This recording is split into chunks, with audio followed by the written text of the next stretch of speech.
Yo soy Sergio Rozas, soy valenciano, nací aquí en Valencia. Desde pequeño que he ido a restaurantes y me ha gustado mucho comer y me parecía muy interesante la vida que había detrás de cada plato y de cada restaurante y cómo eso me atrajo mucho de pequeño y apareció el Basque Culinary Center, que yo entendía y luego estuve en lo cierto de que era una formación que iba un poco más allá de aprender a cocinar, que nos iban a formar como profesionales de la gastronomía y de la restauración, y decidí cambiarlo todo y mudarme al País Vasco y emprender pues, los estudios allí. Mamua es una dark kitchen.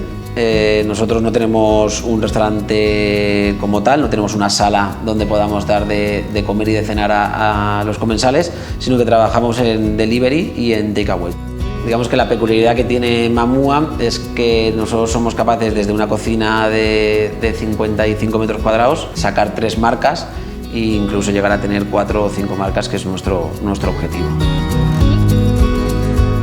Cuidamos mucho el producto y la calidad del producto.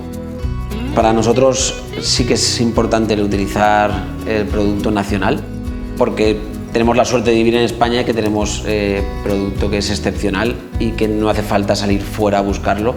Si tenemos ya profesionales de la agricultura y la ganadería que nos ofrecen estos productos aquí.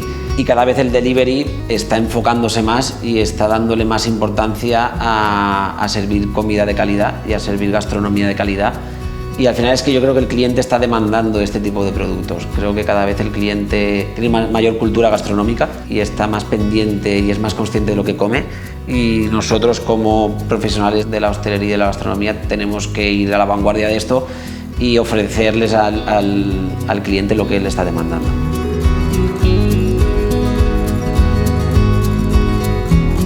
Intentamos cocinar lo mejor que sabemos, lo más sabroso que podemos, e intentamos mejorar en la medida que podemos todo el servicio y toda la experiencia de un cliente que pide comida a domicilio.